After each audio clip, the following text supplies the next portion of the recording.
तो नारायण श्रीमद् भागवत महापुराण का प्राकट्य महाभारत के अंतिम चरण से होता है। जिस समय भैया भीम की गदा से घायल होकर के समर भूमि में पड़ा पड़ा दुर्योधन अपने जीवन की अंतिम सांसों को गिन रहा था और विचार कर रहा था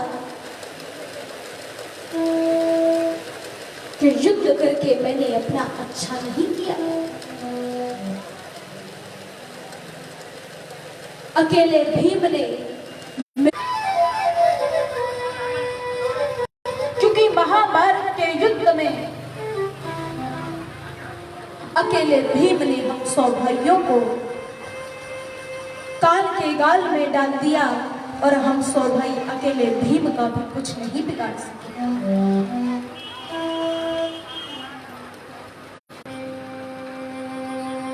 रात्रि का समय हुआ। कन्हैया पांडवों के पास में पहुंचे और बोले, बैठो मत, ये कनेक्ट करना बंद कर गया था।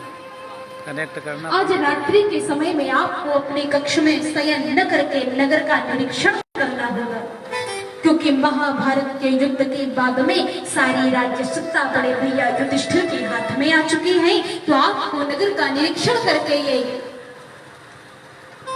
विचार करना होगा कि हमारे नगर में कौन सुखी है और कौन दुखी है। आज नगर परीक्षण के लिए जाए और जहां आप शयन करते हैं तो वहां कोई घटना न घटने पावे, इसलिए अपने पुत्रों को शयन करा दीजिए। चूंकि पिता की अनुपस्थिति में पुत्र ही अपने घर का सारा भाग्य देखता है। तो पांडवों को लेकर के ठाकुर जी नगर निरीक्षण के लिए चले जाते हैं और रात्रि के समय में धूर्त अश्वत्थामा पांडवों के शिविर में आता है और सोए हुए पांडव पुत्रों के शीश को काट करके रात्रि के समय में ही वो अपने मित्र दुर्योधन के पास में पहुंच जाता है और कहा, मित्र दुर्योधन, तुम अकेले भीम का शीश मांगते थे और मैं तुम्हारे सामने 5 पांडवों के शीश ले आया। दुर्योधन बोला, मुझे एक एक करके पांडवों के शीश मुझे दीजिए। नकुल सहदेव के शीश को दुर्योधन ने मसल लिया, अर्जुन के शीश को मसला, युधिष्ठिर के शीश को दबाया और अंत में कहा कि मेरे घोर शत्रु भीम का शीश मुझे दीजिए, जिसे मैं बड़ी ताकत के साथ में मसल करके अपने जीवन की अंतिम सांस को लेना चाहता हूं। भीम का शीश जब दुर्योधन के हाथों में थमाया गया तो नारायण बड़े बाहुबल के साथ में जब दुर्योधन उसे मसलता है तो वो तो एक शिशु का शीश था, तुरंत फूट जाता है।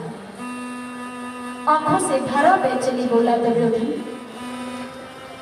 रे धूर्त मित्र अश्वत्थामा, तूने मरते मरते भी मेरा भला नहीं किया। मैं मानता हूं कि ये पांडवों के शीश हो सकते हैं, ये नकुल सहदेव अर्जुन और युधिष्ठिर के शीश हो सकते हैं, लेकिन ये भीम का शीश नहीं है। ये भीम पुत्र का सिर है, वरना मुझ में इतनी ताकत नहीं कि मैं भीम के सिर को मसल सकूं। अवश्य ही ये पांडव पुत्रों के शीश है। रे निर्लज्ज मित्र, तूने मेरे वंश में कोई जन देने वाला नहीं छोड़ा।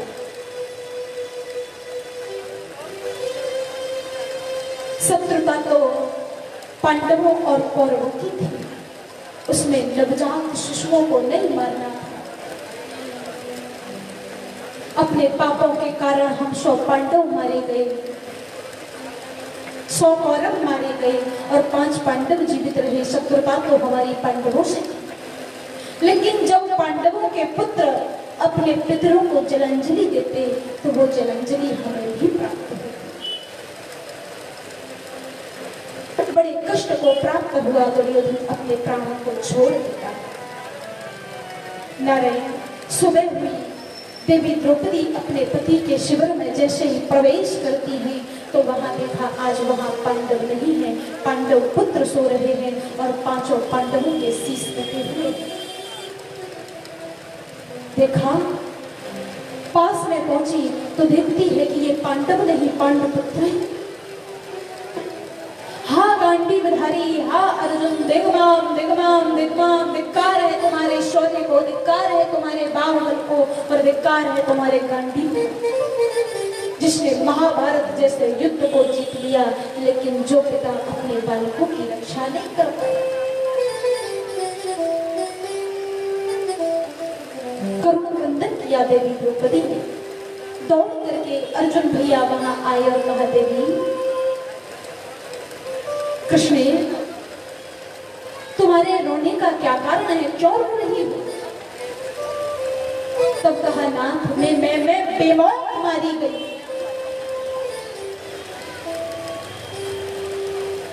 एक पुत्र की तो कौन कहे, मेरे पांचों पुत्र मारे गए हैं। कौन ऐसा निर्लज्ज था, कौन ऐसा दूत था जिसने मां की ममता को न देखते हुए मेरे पांचों पुत्रों के शीश को काट दिया। आंखों से अश्रुधारा बह रही है, पयोधरों से दुग्ध बह रहा है।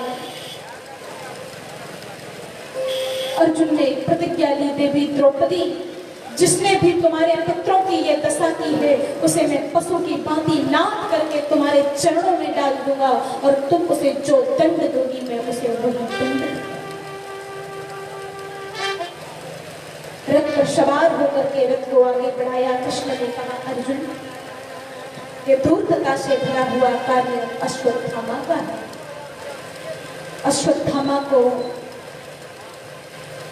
अर्जुन ने पकड़ा और पकड़ करके उसे नापते हुए बांध दिया और बांध करके देवी द्रौपदी के पास में लाई। बाबा वेदव्यास लिखते हैं, तथा आपहृतम पशुपत पाशबद्धम मवामुखं कर्म जुगुप्ति सेना। अश्वत्थामा की गति कैसी है? तो कहा, तथा आपहृतम पशुपत पाशबद्धम। जैसे कोई पशु को बांध देता है, उसे नाथ देता है, उसी प्रकार भी भैया अर्जुन ने अश्वत्थामा को बांध लिया। और अश्वत्थामा की दशा कैसी है? तो कहा, मवा मुखम कर्म जुगुप्ति सेना। मुख मलिन है। मलिन क्यों है? क्योंकि कर्म जुगुप्ति सेना, निंदनीय कार्य किया है। और जब हम समाज में कोई गलत कार्य कर देते हैं तो मुख मलिन हो जाता है, आंखें नीचे की ओर झुकानी पड़ती है। अपने माँ बाप से, अपने भाई बंधुओं से, अपने घर वालों से और समाज से हम आंख मिलाने योग्य नहीं रह जाते। तो अपने कर्मों के कारण अश्वत्थामा की दृष्टि नीचे। अर्जुन ने लाकर के देवी द्रौपदी की शरण में जैसे ही धकेलना चाहा, देवी द्रौपदी ने देखा कि बंधा हुआ अश्वत्थामा द्रौपदी के चरणों में गिरने वाला है। तो नारायण आज मैया दया से भर गई और रोते हुए बोली, हे प्राणनाथ अर्जुन, हे कौन्तेय, मुच्यताम मुच्यताम मेष ब्राह्मणो नितराम गुरु। छोड़ दीजिए, छोड़ दीजिए, छोड़ दीजिए, क्योंकि अश्वत्थामा के रूप में आपके गुरु द्रोणाचार्य खड़े हुए और नाथ मैं नहीं चाहती कि जिसके पिता को आपने महाभारत के युद्ध में मृत्यु की शैया पर सुला दिया और जिसके पुत्र को मार करके आप कृपी के पयोधरों का दुग्ध सुखाना चाहते हो। मेरे 5 पुत्र मारे गए लेकिन मेरे 5 पति जीवित हैं, मैं जीवित रह सकती हूँ। लेकिन बेचारी वो कृपी क्या करेगी जिसका पति भी महाभारत के युद्ध में मारा जा चुका हो, और वो भी अर्जुन जैसे शिष्य के द्वारा, और उसी के द्वारा उसके पुत्र का वध किया जाए ना। ऐसा मैं नहीं देख सकती। नारायण, विचार करो कि देवी द्रौपदी कितनी बड़ी करुणा की मूर्ति है, लेकिन नारायण कष्ट तब होता है जब लोगों के द्वारा ऐसा कहा जाता है कि महाभारत का युद्ध देवी द्रौपदी के कारण हुआ था। समाज में बहुत बड़ी भ्रांति है ये कि यदि इंद्रप्रस्थ में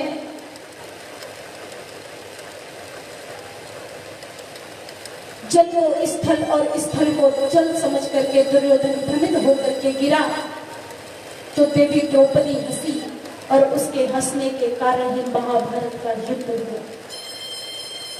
नारायण, ऐसा दास ने तो आज दिन तक पढ़ा नहीं है। भागवत धर्म में 10वें स्कंद को पढ़ करके देख लेना कि उस युद्ध में दुर्योधन जब गिरता है तो सर्वप्रथम श्याम सुंदर ने इशारा किया और उनकी 16,000 पटरानियां हंसने लगी।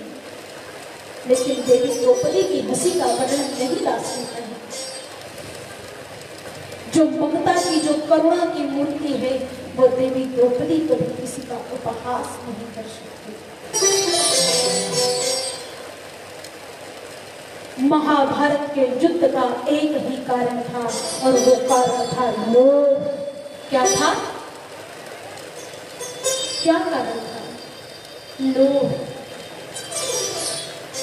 क्योंकि जिस समय अपना अज्ञातवास काटने के बाद में भी पांडव लोग आते हैं, ठाकुर जी शांति दूत बन करके जाते हैं और कहा, दुर्योधन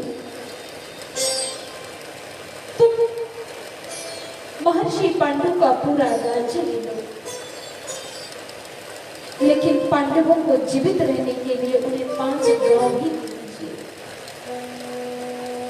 पांडव लोग भिक्षा वृत्ति के द्वारा अपना जीवन चला सकते हैं, लेकिन क्षत्रियों को भिक्षा मांगना शोभा नहीं देता, इसलिए पांडवों को सिर्फ 5 गांव दे दीजिए जिससे वे अपनी गृहस्थी का पालन कर सकें। तो धूर्त दुर्योधन ने शांति दूत मेरे गोविंद से भी बात कही। क्या कहा? सूचित्रम नैव दास्यामि बिना युद्धेन केशव। हे केशव, तुम 5 गांव की बात करते हो, मैं बिना युद्ध के सूचित्रम नैव दास्यामि, सुई की नोक के अग्रभाग के बराबर जगह पांडवों को बिना युद्ध के नहीं दूंगा। यदि पांडवों को खोया हुआ राज्य चाहिए तो उन्हें मुझ कौरवों से युद्ध करना होगा। द्रोणाचार्य के बाणों से चोटित होना पड़ेगा, पितामह भीष्म का शिकार बनना पड़ेगा, और अर्जुन के महान बल का उन्हें और कुंती पुत्र कर्ण के महान बल का उन्हें सामना करना पड़ेगा, क्योंकि पांडवों में वो ताकत नहीं है वो मुझे जीत सके। इसलिए मैं युद्ध के बिना सुई की नोक के अग्रभाग के बराबर जगह भी नहीं दूंगा। तब नारायण विवश हुए पांडवों को युद्ध करना है। और फिर भी मेरा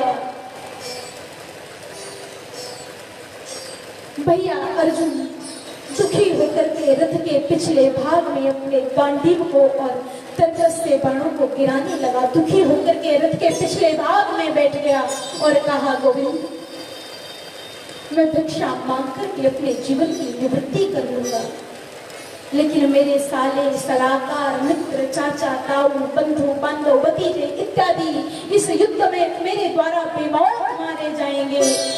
मैं महाभारत का युद्ध नहीं लड़ूंगा। तो मेरे गोविंद ने 18 दिन तक उसे उपदेश किया और कहा कि हे अर्जुन, युद्ध करो, तुम्हारा धर्म युद्ध है। लेकिन फिर भी मेरे भैया अर्जुन युद्ध के लिए हावी नहीं हुए। कहा कि मैं ऐसा अधर्म नहीं कर सकता। तब कहा कि तुम मेरी विभूतियों से शायद अभी अपरिचित हो।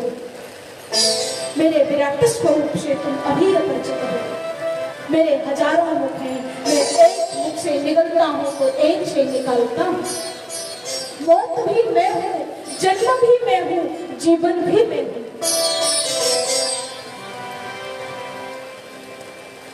और अपने विराट स्वरूप को उत्पन्न किया जब अर्जुन ने देखा।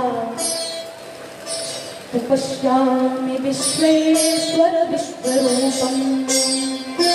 अर्जुन की दृष्टि, कहा अर्जुन तुम इन नेत्रों से तो मुझे देख नहीं सकते, इसलिए मैं तुम्हें दिव्य चक्षु देता हूँ। क्योंकि हमारे ये जो नेत्र है ना, तो जिस समय दोपहर का प्रचंड सूर्य तपता है ना, तो उस सूर्य को भी नहीं देख सकते। फिर जो करोड़ों सूर्यों को बनाने वाला है, उसका सामना ये नेत्र कैसे कर सकते हैं? तो अर्जुन को दिव्य चक्षु प्रदान किए और कहा कि अब मैं अपना विराट रूप प्रकट करता हूँ। तो अर्जुन ने देखा अनंत बाहूदर वक्त्र नेत्रम, जिनकी अनेक भुजाएं हैं, अनेक उदर हैं, दृष्टि विकराल है, सूर्य रश्मियों के समान जिनके बाल फैले हुए हैं, और उन्हीं गोविंद से बड़े बड़े देवता, यक्ष, नाग, किन्नर, गंधर्व, अप्सराएं, प्रजापति, किंपुरुष आदि उत्पन्न हो रहे हैं। जहां तक उनकी दृष्टि जाती है, वहां तक उन्हें विराट स्वरूप परमात्मा दिखाई देता है। किसी से कोई निकल रहा है, किसी कोई जन्म ले रहा है, कहीं मनुष्य बने हुए हैं, कहीं वृक्षावलियां जिनके रोम कूपों से निकल रही हैं, कहीं कहीं करोड़ों करोड़ों ब्रह्मांड में बड़े बड़े ब्रह्मांड ढुलकते हुए जिनके रोम कूपों में दिखाई देते हैं, कहीं करुणा से भरी हुई नेत्रों में ममता नजर आती है, तो कहीं रौद्र रूप नजर आता है। अर्जुन की जहां जहां दृष्टि गई, मेरा गोविंद उन्हें सर्वत्र नजर आया। अर्जुन कांप गए, बोले गोविंद अपने स्वरूप को समेट लीजिए, अन्यथा भय से भयाक्रांत हुआ अर्जुन अपने जीवन के लक्ष्य को भूल जाऊंगा और कभी मेरी आत्मा आपके विराट स्वरूप में ना। तुरंत भगवान ने अपने स्वरूप को समेट करके चतुर्भुज नारायण रूप में आई और कहा, अर्जुन मैं विष्णु रूप से सारे संसार का पालन करता हूँ और तुम पर कृपा करने के लिए मैं दो भुजा लेकर के इस मर्त्य लोक में अवतरित हुआ है।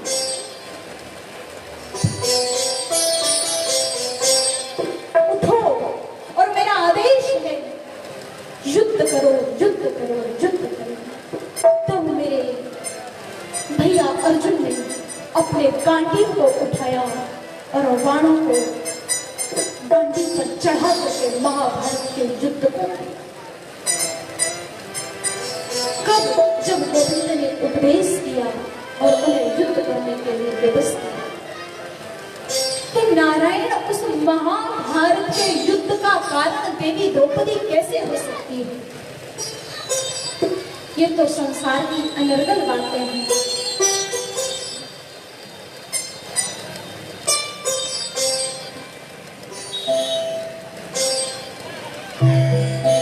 महाभारत के युद्ध के बाद में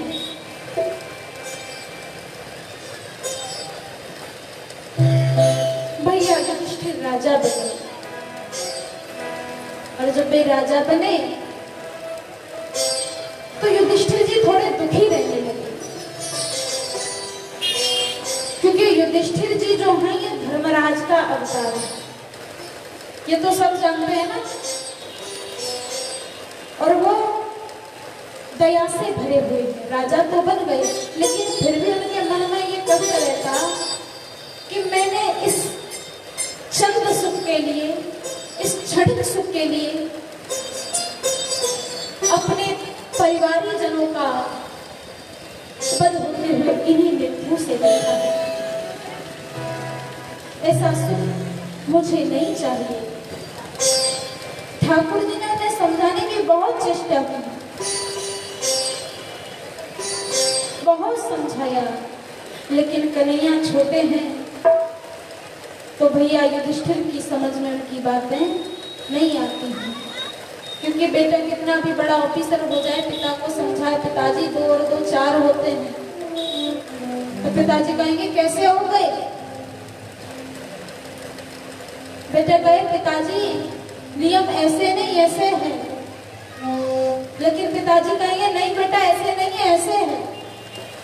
जब बेटा बार बार समझाने की चेष्टा करता है तो बाद में पिताजी यही कह देते हैं, अरे बेटा हमें समझाने की चेष्टा मत करो, आप शासन को संभालते हो तो अपनी फाइल वहीं तक रखो और मेरे ऊपर आपका प्रभाव चलने वाला नहीं है।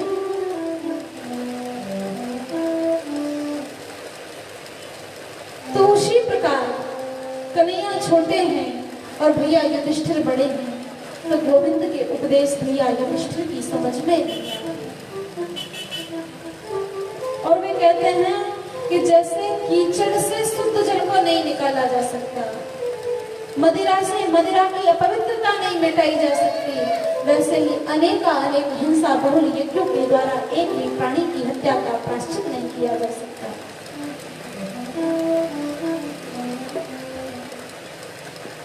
तो कन्हैया समझ गए और उन्हें लेकर के वहां गए जहां समर भूमि में बाणों की सैया पर पितामह भीष्म लेटे हुए थे और मेरे कन्हैया के जाने का वे इंतजार कर रहे थे कि कब गोविंद आए और कब मैं उनके पावन दर्शनों को करते हुए अपने जीवन